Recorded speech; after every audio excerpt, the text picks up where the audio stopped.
Gera jūs matyti šiandieną. Kas naudojatės lapus ir kas juos turite, prašau atsiverskite 95 puslapį. Mes toliau žvelgsime į antrą dalį Dievas, kurį mes garbiname. Ir mūsų ketvirta pamoka Dievo tobulumas. Kol jūs ruošiatės, kai visada prisiminkite, kad Dievas tobulas viskame, tiek savo asmenyje, tiek savo prigimtyje, tiek savo esybėje, tiek savo šlovėje, tiek šventume, tiek teisingume, tiek savo darbuose, tiek metoduose, tiek tiksluose, kai vykdo savo darbus. Visur galime išvelgti ir suvokti Dievo tobulybę, kada žvelgiame į Dievo žodį. Dievo tobuli veiksmai, mes kalbėjome praeitą kartą, iš tikrųjų kelia susižavėjimą. Ir mes galime būti labai dėkingi, kad Dievas keičia mūsų gyvenimus ir panaudoja tai savo planų įvykdyme. Čia ir yra Dievo didybė ir jo tobulumas. 95 puslapyje, kada užbaiginėjom jau šitą ketvirtą pamoką Dievo tobulumas, pažvelkime dar kaip kurias tiesas visi kartu. 5 tiesa. Biblija moko, kad Dievas labai aktyviai dalyvauja žmonių gyvenime. Kartais, kada girdime tam tikras žmonių nuomonės, jos labai įdomios būna. Kartais, kaip matome kaip kurios paveikslėlius apie Dievą, jie būna labai įvairūs. Bet kada žvelgiame į Dievo žodį, Dievas labai aktyviai dalyvauja žmonių gyvenime. Atsiverskime, prašau, Mato Evangeliją 10 skyrių ir prisiminkime kelias gerai žinomas eilutes. Mato 10 skyrius, 29 ir 30 eilutės. Aš norėsiu dar kartą perskaityti, kaip jūs atsiversite ir kartu su jumis prisiminti.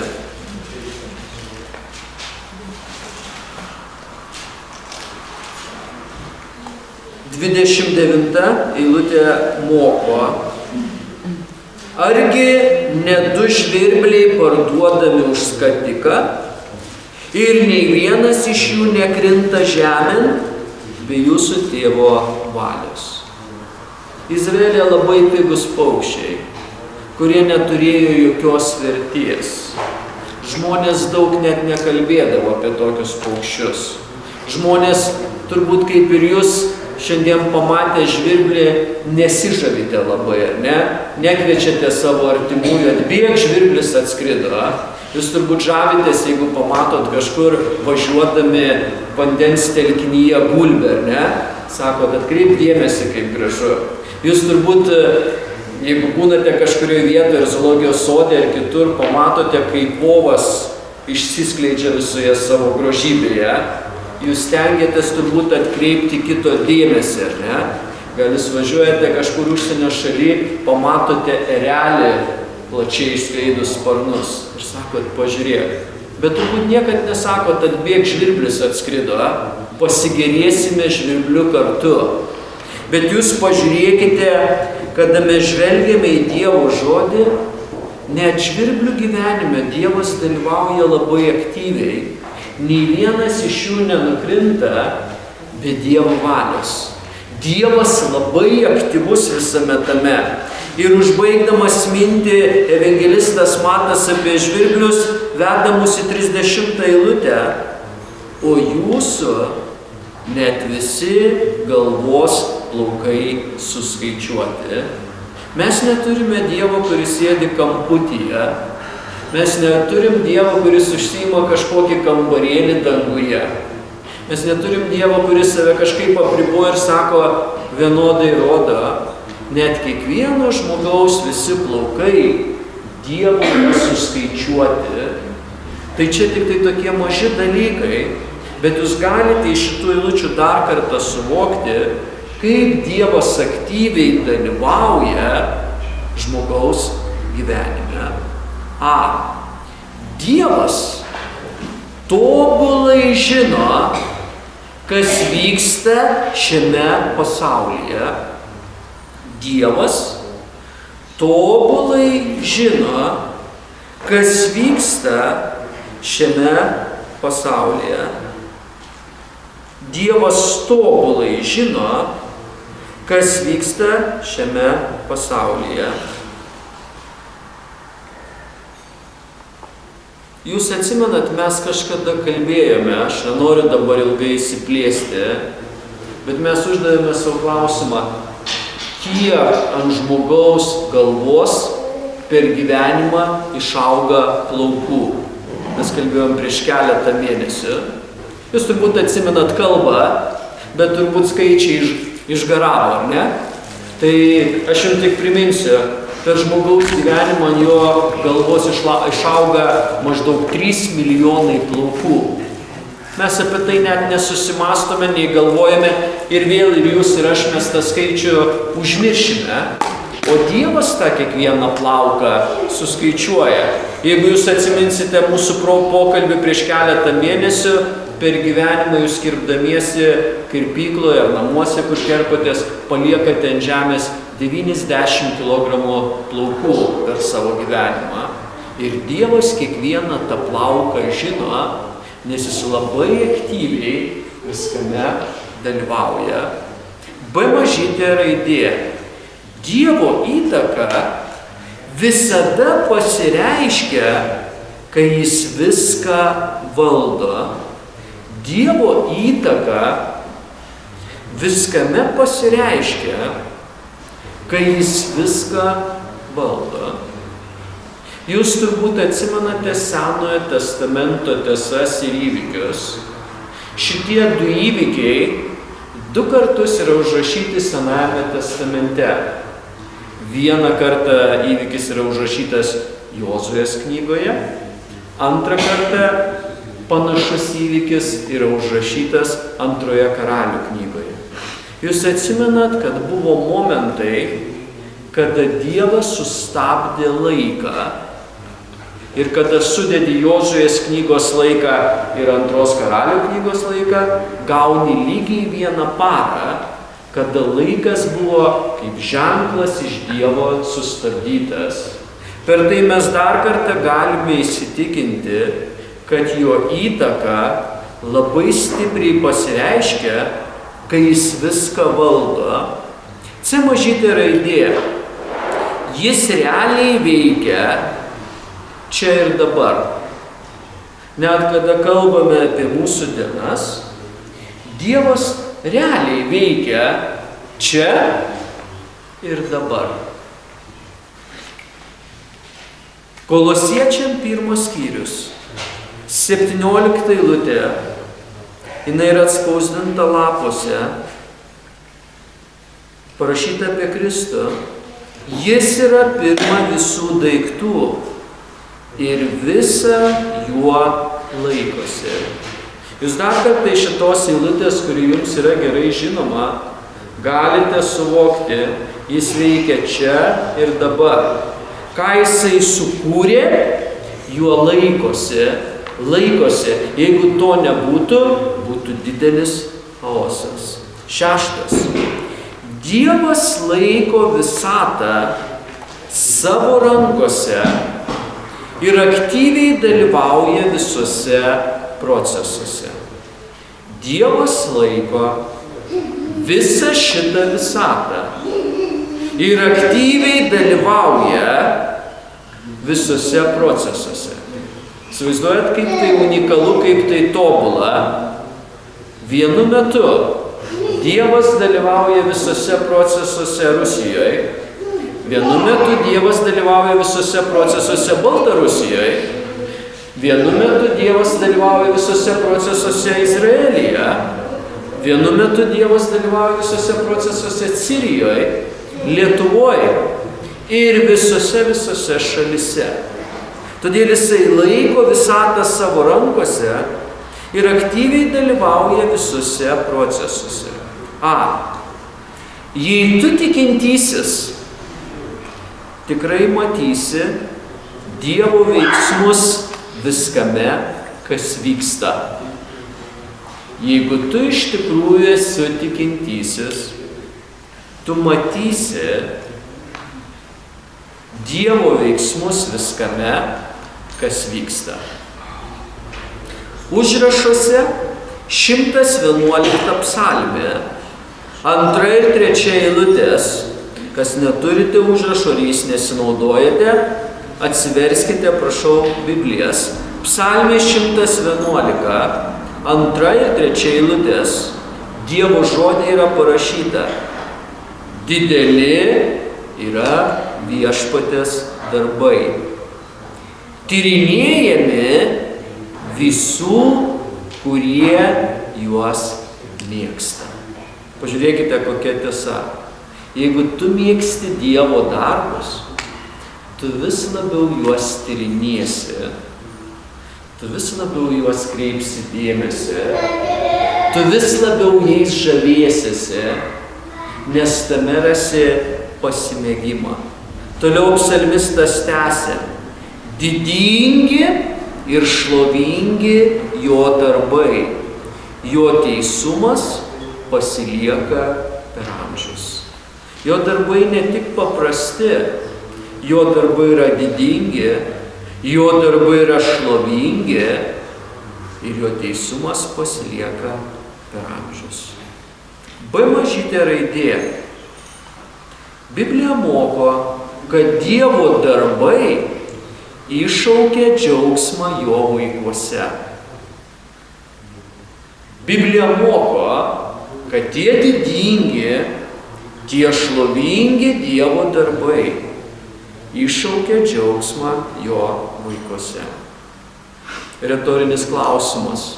Jeigu tu tikintysis arba tikinčioji, ar tai vyksta tavo gyvenime? Kada tu mąstai apie jo darbus, tyrinėji jo darbus, suvoki, kad jie didingi ir šlovingi, ar tai iššaukia džiaugsmą tavyje? Psalmė 96, 9 ir 10 eilutės moko. Garbinkite viešpatį šventumo grožyje. Bijokite jo visos šalys. Skelbkite pagonims, viešpats karaliauja. Ar vien šitie du žodžiai žinioje iššaukia džiaugsmą mumise? Viešpats karaliauja. Kiekvieną dieną. Pažiūrėkite toliau. Jis sukūrė tvirtą pasaulį, jis teis tautas teisingai. Ar šitas viešpatės darbas, jis karaliauja, iššaukia džiaugsmą mumise? Ar kitas Dievo darbas, jis teis kiekvieną tautą teisingai, nebus jokios neteisybės? Ar tai iššaukia džiaugsmą mumise? Aš jūs raginu, mąstykite vis daugiau, tyrinėkite viešpatės darbus. Suvokite vis giliau, kokie jie šlovingi ir didingi. Ir tai iššaukia džiaugsmą Dievo vaikuose. C mažytė raidė. Mums reikia suvokti, kad Dievas iš tikrųjų valdo. Šitą mintį man ir tau reikia suvokti labai giliai. Dievas iš tikrųjų valdo. D mažytė raidė. Ši svarbi tiesa tikintiesiems yra labai didelė paguoda. Jeigu mes tik giliau suprasime vienas asmeniškai bažnyčioje, kad Dievas iš tikrųjų valdo, tai bus labai didelė paguoda. 7. Dievas yra tobulas savo esybėje ir savo darbuose. Jis visiškai tobulas savo esybėje ir savo darbuose. Ir užbaigiant kelios neilgos išvados. A. To visiškai pakanka, kad žavėtumėsi Dievu. To visiškai pakanka, kad žavėtumėsi Dievu. Tobulas esybėje, jau kiekvienas darbas visiškai tobulas ir to pakanka visiškai, kad žavėtumėsi Dievu. Prieš kelias dienas Amerikoje, Los Andžele, krepšinio komandos pavadinimas Lakers užbaigė karjerą 37 metų žaidėjas, jo vardas ir pavardė Kobe Bryant. Jisai vienoj komandoj žaidė 20 metų ir praeitą savaitę buvo jo paskutinės rungtynės. Žmonės, kai kurie, mokėjo $1000, kad nueiti tas paskutinės rungtynės, kad pasižavėti tuo žaidėju, kuris 20 metų žaidė krepšinį. Šitas žaidėjas paskutiniuose krepšinio rungtynėse vienas pelnė 60 taškų. Jūs įsivaizduojate? Kartais visa komanda 60 per 4 kėlinius įmeta. O jisai vienas įmetė 60 taškų. Žmonės turėjo laikiną susižavėjimą tais dalykais ir tuo žaidėju, kada jisai žaidė. Tarp kitko, per jo karjerą ne visos rungtynės buvo tobulos. Kartais jam nesisekdavo. Jo komanda nelaimėdavo kiekvienais metais čempionų titulo, kas parodo, kad komanda nebuvo visiškai tobula, bet žmonės vis tiek žavėjosi ir mokėjo $1000 laikinai, kad pamatyti paskutinį žaidimą. Mes kalbame apie visai kitokį asmenį, kalbame apie Dievą, kuris tobulas esybė ir darbuose, ir to pakanka, kad mes jo žavėtumėmės. B. To užtenka, kad dar giliau suvoktum jo didybę.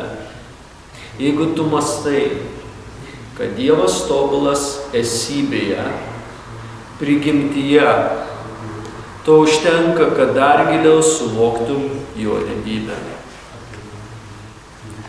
Ir C mažytė raidė, kada garbiname Dievą, darykime tai nuoširdžiai ir iš visos širdies. Kada garbiname Dievą, darykime tai nuoširdžiai ir iš visos širdies. Užbaigime 4 pamoką 2 dalies. Tai, ką rašo Izaijas ir mes jau esame skaitę, bet aš perskaitysiu dar kartą 55 skyrių nuo 8 iki 11 eilutės. Nes mano mintis yra ne jūsų mintis, mano keliai ne jūsų keliai, sako Viešpats. Kiek dangus yra aukščiau už žemę, tiek mano keliai aukštesni už jūsų kelius ir mano mintis už jūsų mintis.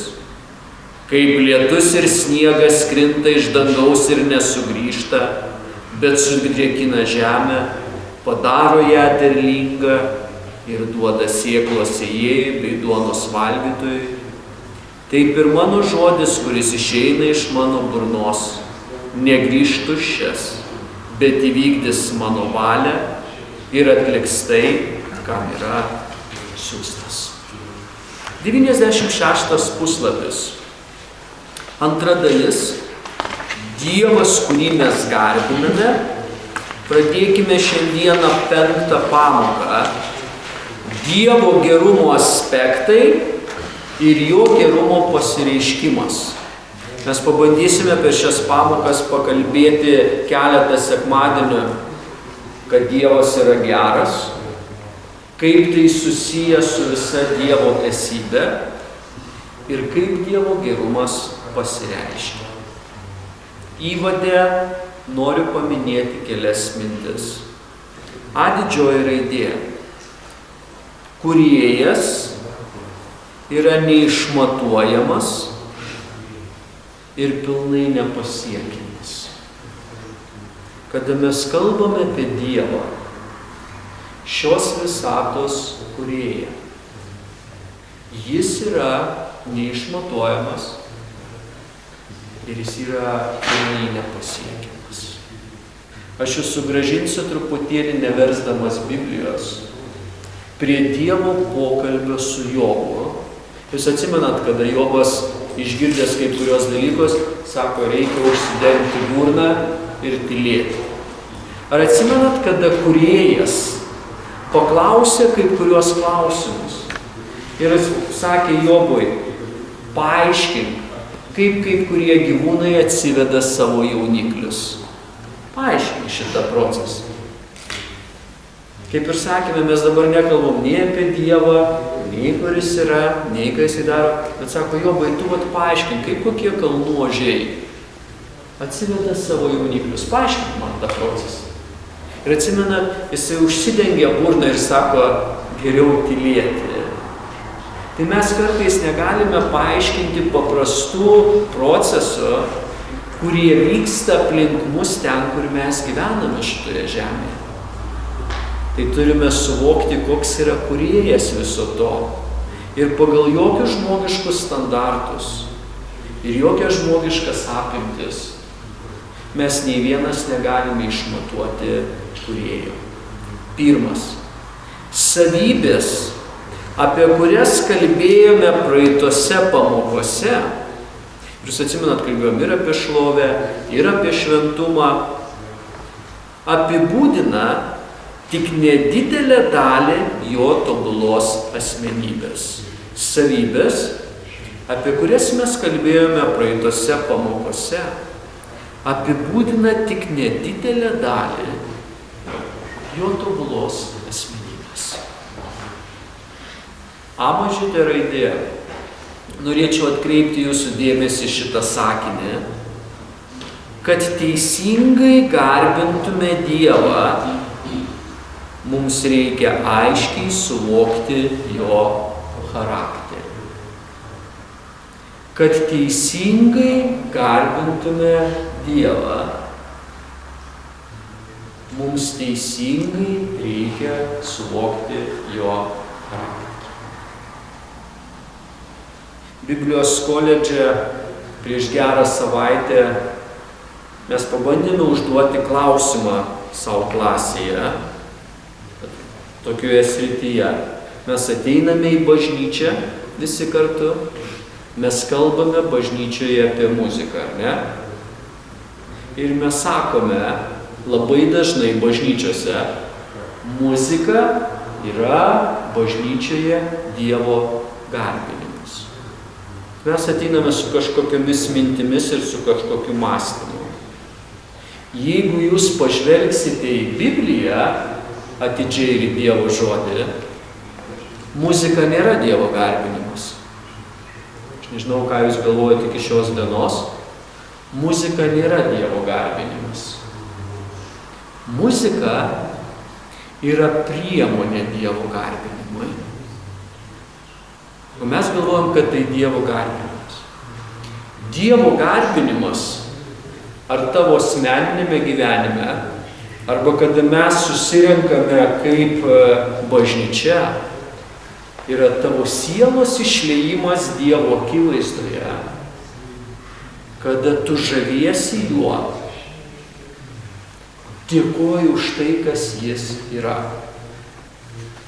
Matote, jūs galite ateiti į bažnyčią, ar ne? Ir aš galiu ateiti, muzika gali groti gražiai, mes galime pasiimti šitą giesmyną, ar ne? Atsiversti, pavyzdžiui, kokią nors giesmę šitame giesmyne, pažiūrėti į pavadinimą, pavyzdžiui, 192 nuostabi linksma diena ir atgiedoti visi tą giesmę. Ir garsiai, ir melodingai, ir gražiai tariant žodžius. Ir gali būti joks Dievo garbinimas. Gali būti gražus atgiedojimas, tvarkingai ir melodingai. Vadinasi, jeigu jūs savo asmeninėme gyvenime ir mes kaip bažnyčia, kada susirenkam, nesižavim Dievu ir savo sieloje, vidinėme žmoguje nedėkojame už tai, kas jis yra, tai tada yra tik tai kai kurių dalykų atlikimas, bet tai nebūtinai Dievo garbinimas. Už tai prie mažytės raidės norisi sugrįžti prie tų minčių ir jas akcentuoti, kad teisingai garbintume Dievą, mes turime mokyti suvokti jo charakterį, kas jis yra. Matote, bažnyčiai mes galime išmokyti žmonės labai teisingai tarti giesmių žodžius. Galima tai padaryti. Bažnyčioje galima išmokyti ir žmonės patys jau yra išmokę ir gabus labai gražiai sugroti kai kurios kūrinius. Bet šitoje vietoje mes kalbame apie jo charakterį. B. Konkrečiai šioje pamokoje, 5, susikoncentruosime į Dievo gerumą. Turbūt jums patinka šitas terminas, ar ne? Dievas yra geras. Tikiuosi jūsų ausiai tai daug maloniau skamba negu Dievas yra piktas, Dievas yra rūstus, Dievas yra pavydus. Ir šitas terminas Dievas yra geras. Daugam tai patinka. 2. Bet mes turime prisiminti kai kuriuos dalykus. Daugelis žmonių negali sutikti, kad Dievas yra visiškai geras. Daugelis žmonių negali sutikti, kad Dievas yra visiškai geras. Aš nebejoju, kad daugelis iš jūsų turbūt esate sutikę tokių žmonių, ar ne? Kuriem jūs liudijo, Dievas yra geras, o jie užduodavo klausimus. Kad nelabai. Pagal tuos dalykus, kaip kuriuos, kurie vyksta, kaip kurie nesutinka, kad Dievas yra visiškai geras. A mažytė raidė. Žmonės mato Dievo gerumo pasireiškimą ir tuo pačiu sutinka daug blogio. Žmonės mato, kad Dievo gerumas pasireiškia ir tuo pačiu sutinka daug blogio. Kiekvieną dieną, ar ne? Kažkur skaitome, iš kitos šalies nuskrido lėktuvai, subombardavo kažkurią šalį. Kodėl? Skaitome apie 40 civilių žuvo. Skaitome kitą straipsnį. Kažkur buvo seksualiai išniekintas kažkuris vaikas. Todėl žmonės mato blogio pasireiškimus. B mažytė raidė. Todėl žmonės galvoja, kad Dievas bejėgis ir negali sunaikinti blogio. Žmonės galvoja, turbūt tas Dievas bejėgis. Tiek blogio vyksta ir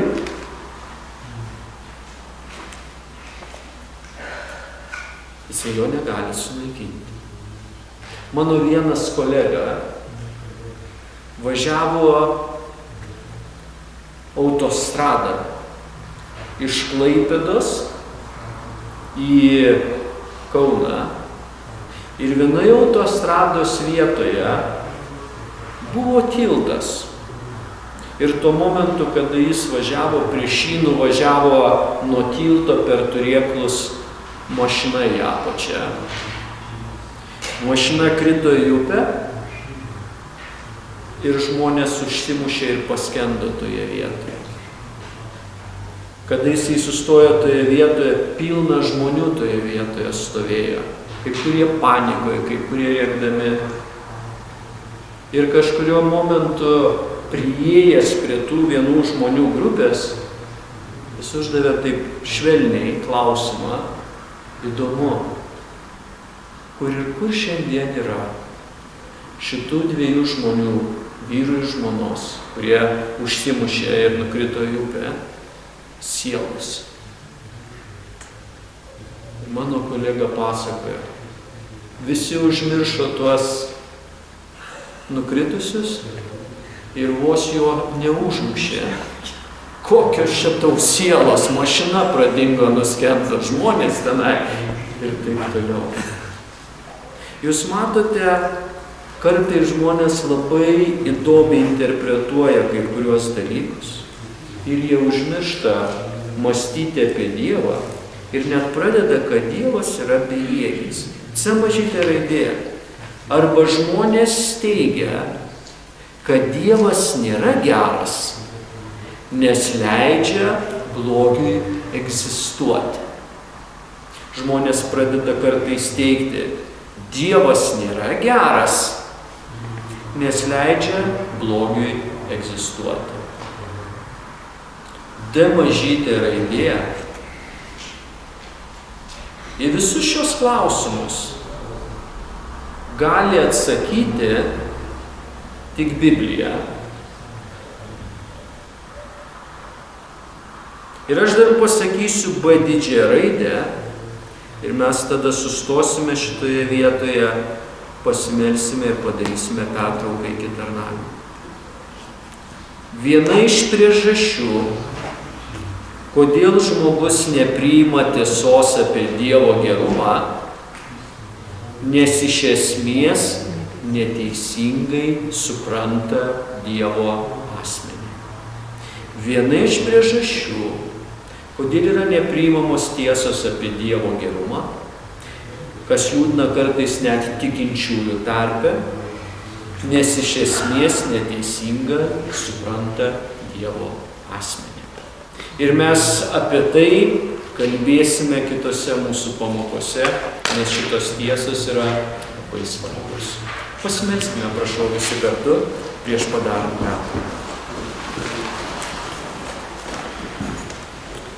Viešpatie, visagalis Dieve, dėkoju, kad tu leidi tavo žodyje mums studijuoti apie tave. Mes suvokėme, kad tavo keliai yra ne mūsų keliai, tavo mintis yra ne mūsų mintis. Tu daug aukščiau viso to, bet mes esame dėkingi, kad tavo žodis negrįžta tuščias.